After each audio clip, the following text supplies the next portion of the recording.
Elliot, just before commercial, we were talking about the TTC union losing its bid to halt the vaccine mandate. Employees will be laid off. These are not high-income earners. Many families will be impacted. Was this right? Well, 3 points. One, vaccine mandates work to help drive up vaccination numbers, which is where we need to go.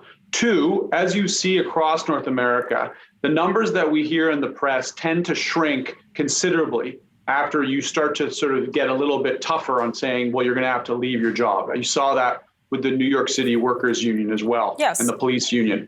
And then third, the key that we're not remembering here, the key thing we're not remembering here is we're doing these vaccine mandates not only for COVID, but we're going to have more of these in the future, and there's a potential that they could be a lot worse than COVID.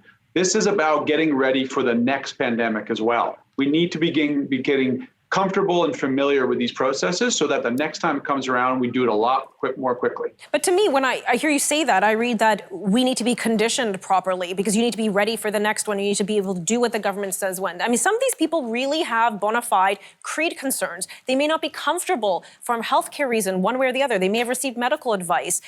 Of course, when people are faced with job loss, of course they're going to really weigh their options. But should we really be forcing people into that kind of position? Is that the kind of country we want to be? If you're asking me, I think the country we want to be is one that is safe and healthy and able to respond to serious challenges in the health space, like COVID has presented. We need to be equipped to be able to deal with this. Are there going to be some people who don't want to get shots for some reason? Absolutely. But I don't know of any religious organization who has said that we shouldn't encourage shots and for people to get vaccinated. So I think we need to be very clear in separating out the two going forward. Okay, Hannah, I'll let you chime in and then we're going to move on to another topic. Yes, well, we've never had 100% vaccination rates ever in the history of our country for any other vaccine before. It's always been optional. And even though it's been mandatory for certain vaccines in elementary and high school, you could always get an exemption very easily.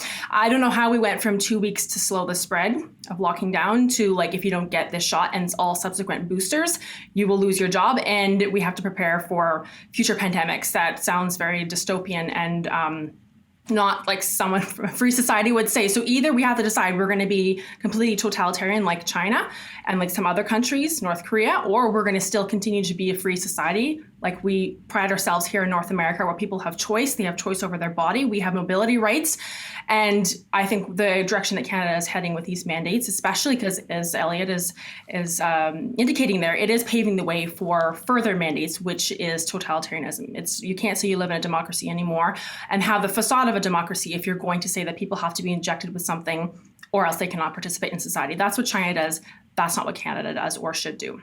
Okay. I mean, I don't think anyone would say that we are getting close to a totalitarian society.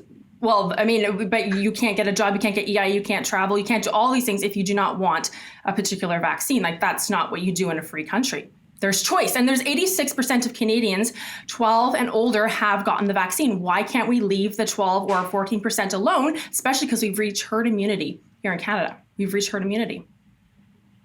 Some very interesting points, and it's a lot to consider. I mean, I always err on freedom of individual choice, let people make their own decisions. But there are definitely a lot of measures being employed to encourage getting the jab. Again, I believe it's everybody's personal choice. I don't like mandates. I've always been very clear about that. I want to pivot to another COVID-related matter. We only have a minute. But one employer, Chapman's Ice Cream, which is actually not far from where I live, they have decided to positively encourage people to get the jab. So not say you're going to lose your job if you don't get it. You know, obviously that's still perhaps on the table, but we're going to give you a pay raise if you do. Is that the right way to go? Brock, I'll let you chime in. We only have 45 seconds left, unfortunately. Your goal is to have the private sector be the ones deciding for their own workforce. We benefit from this rather than having mandates. I've heard there's been a boycott. Unfortunately, November is a terrible time for a Canadian ice cream boycott. I think that's Okay, sorry, we have a technical issue. Hannah, I'll let you just chime in, 20 seconds. I mean, when you're talking about the private sector doing these types of mandates, when we talk about individual businesses doing this, they still have to respect choice. So it seems like Chapman's is giving the option for people to do testing and to just wear a face shield instead if they don't want the vaccine. I still think that it's treating people as second-class citizens if they don't want the vaccine. But as long as they don't mandate it, I think that's better than some other places have done.